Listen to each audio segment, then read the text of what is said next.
क्योंकि 90% जो ट्रेडर्स है वो लूज कर रहे हैं मनी, तो उसको डिस्करेज करने के लिए गवर्नमेंट ने एसटीटी बढ़ाया है। पैसा फ्यूचर एंड ऑप्शंस में लगाते थे, वो पैसा कंजम्पशन में आएगा, मार्केट में आएगा, तो उससे इकोनॉमी को हेल्प मिलेगी।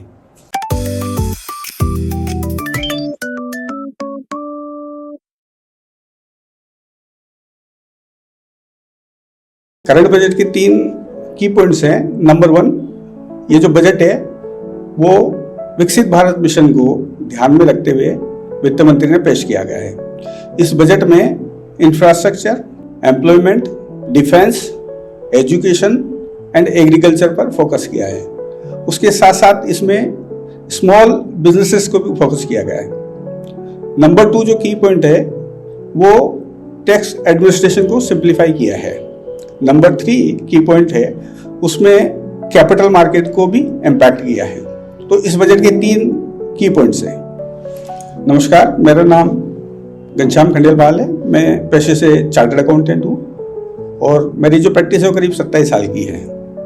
ये जो बजट है इसमें इनकम टैक्स के बारे में, स्लैब रेट के बारे में कुछ नहीं कहा गया है, लेकिन जो पिछला बजट आया था उसमें जो टैक्स स्लैब्स है उनको काफ़ी सिंप्लीफाइड कर दिया गया था और जो टैक्स स्लैब है उनको काफ़ी रिड्यूस कर दिया गया था और 75% लोगों के लिए न्यू टैक्स रिजीम सूटेबल है। जो लोग 10 से 13 लाख रुपए की इनकम अर्न कर रहे हैं, चाहे वो सैलरीड हो चाहे वो बिजनेस क्लास हो, उन सब के लिए new tax regime most suitable है। ये जो बजट आया है इसमें म्यूचुअल फंड इन्वेस्टमेंट में कोई इम्पैक्ट नहीं आया है। कैपिटल मार्केट है वो सिक्योरिटी ट्रांजैक्शन टैक्स बढ़ाने की वजह से थोड़े टाइम के लिए इम्पैक्ट होगा, लेकिन ये वापस इसका इम्पैक्ट खत्म हो जाएगा और इसमें जो सिक्योरिटी ट्रांजैक्शन टैक्स है उसका इम्पैक्ट फ्यूचर एंड ऑप्शंस पे है, म्यूचुअल फंड और एसआईपी पे कोई इम्पैक्ट नहीं है। स्मॉल बिजनेसेस के लिए और स्मॉल इंडस्ट्रीज के लिए काफ़ी योजनाएं सरकार लेके आई है, काफ़ी फंड एलोकेशन हुआ है। करीब एसएमई के लिए करीब 10,000 करोड़ का फंड सरकार ने इसमें दिया है और उस फंड से हमारी जो स्मॉल इंडस्ट्रीज है उसमें उनका इम्प्रूवमेंट होगा, उनको लिक्विडिटी मिलेगी, तो उसकी वजह से उनका बिजनेस बढ़ेगा और अल्टीमेटली इकोनॉमी में कंजम्पशन बढ़ेगा। कैपिटल गेन में टैक्स की जो व्यवस्था सरकार ने करी है उसमें पहले 20% टैक्स देना पड़ता था विद इंडेक्सेशन और अभी विदाउट इंडेक्सेशन 12.5% टैक्स है। तो दोनों में कंपेयर करके देखना पड़ता है कि किस में ज़्यादा टैक्स या कम टैक्स आ रहा है। तो अभी दोनों ऑप्शन अवेलेबल है। जिन्होंने प्रॉपर्टी 2024 से पहले खरीदी थी उनके लिए ऑप्शन अवेलेबल है दोनों, उसके बाद वाले में ऑप्शन अवेलेबल नहीं है। नई जिन्होंने प्रॉपर्टी खरीदी है वो अगर वो लॉन्ग टर्म है तो 12.5% देना पड़ेगा, शॉर्ट टर्म है तो उसमें उसके स्लैब के अकॉर्डिंग टैक्स लगता है। लग्जरी गुड्स पे पहले टैक्स बहुत ज़्यादा हुआ करता था, अभी काफ़ी कम हो गया, बहुत सिंप्लीफाइड हो गया और हमारे जो देश की अर्थव्यवस्था बढ़ रही है उस तरह से लोगों का लिविंग स्टैंडर्ड भी बढ़ रहा है और उसकी वजह से डिमांड भी बढ़ रही है। तो जब डिमांड बढ़ रही है तो गवर्नमेंट उसको टैक्स को कम करके लोगों को राहत दे रही है और लग्जरी पे टैक्स जो है पहले से काफ़ी कम हो गया। इस बजट में फ्यूचर एंड ऑप्शंस में जो ट्रेडर काम कर रहे थे उन पर एसटीटी बढ़ा दिया है और फ्यूचर्स पे 150% का इंक्रीज है, फ्यूचर्स पे 150% का इंक्रीज है, ऑप्शंस पे 50% का इंक्रीज है प्रीमियम पर और ऑप्शन एक्सरसाइज पे 20% का इंक्रीज है। तो थोड़ा उनको डिस्करेज करने के लिए गवर्नमेंट ने एसटीटी को बढ़ाया है, क्योंकि 90% जो ट्रेडर्स है वो लूज कर रहे हैं मनी, तो उसको डिस्करेज करने के लिए गवर्नमेंट ने एसटीटी बढ़ाया है और उसको डिस्करेज होने से इसका इम्पैक्ट ये होगा कि ये जो पैसा फ्यूचर एंड ऑप्शंस में लगाते थे वो पैसा कंजम्पशन में आएगा, मार्केट में आएगा, तो उससे इकोनॉमी को हेल्प मिलेगी। एसटीटी का जो मीनिंग है वो सिक्योरिटी ट्रांजैक्शन टैक्स होता है और जो सिक्योरिटी ट्रांजैक्शन टैक्स होता है वो इक्विटीज पर, डेरिवेटिव्स पर, दोनों पे लगता है।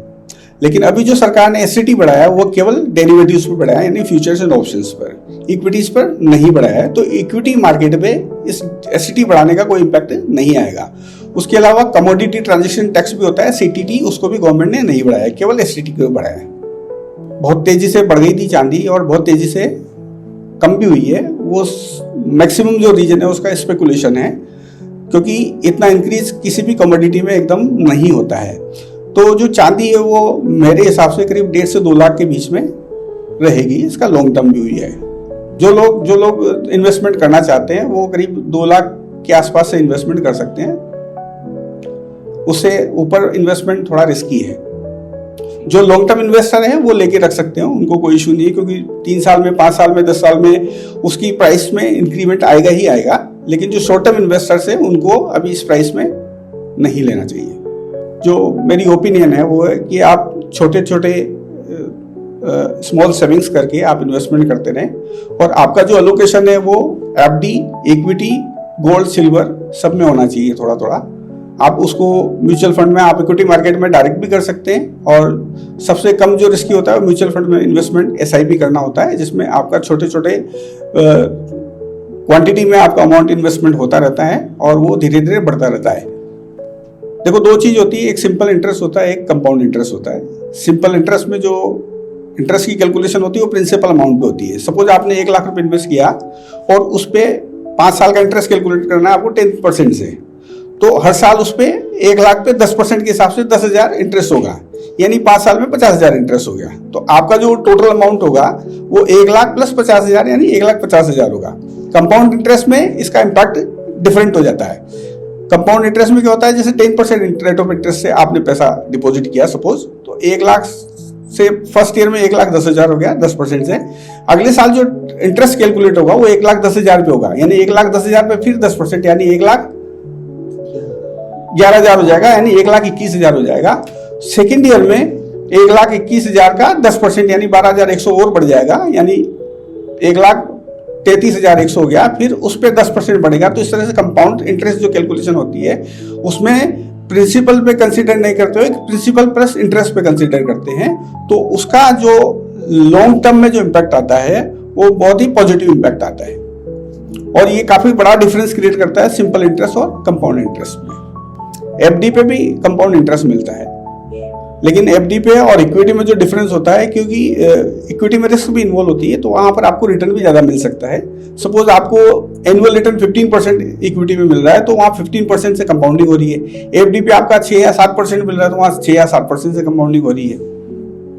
तो उसका इम्पैक्ट लॉन्ग टर्म में मतलब आपकी वेल्थ में बड़ा आता है। तो एसआईपी बेटर है सर या एफडी बेटर है? अगर रिस्क फैक्टर को देखा जाए तो एफडी बेटर है, जहां पर आपको 0 रिस्क है, ठीक है ना, और लिक्विडिटी आपकी रहती है बराबर। अगर हम एसआईपी में जाते हैं तो वहां पर रिस्क है, लेकिन लॉन्ग टर्म में वो आपको 12 से 14% का रिटर्न दे देती है और वो भी कंपाउंडिंग। आप लोगों की तरफ से एक क्वेश्चन आया था कि ये किसके लिए सुटेबल है और किसके लिए नॉन सुटेबल है। तो मैं ये कहना चाहूंगा कि ये बहुत बैलेंस बजट है। इसमें सभी सेक्टर्स को फाइनेंस मिनिस्टर ने कंसिडर किया है और सभी पे फोकस करके बैलेंस फंड अमाउंट डिस्ट्रीब्यूट किया है। इस बजट के बाद आप थोड़ा थोड़ा इन्वेस्टमेंट इक्विटी में, एफडीज में, गोल्ड सिल्वर में करते रहें, ताकि आपकी थोड़ी थोड़ी वेल्थ क्रिएट हो रहे और एक लंबे टाइम के बाद वो बड़ी वेल्थ आपको मिल सके, आपके बच्चों के काम आ सके, आपके बच्चों के भविष्य के काम आ सके।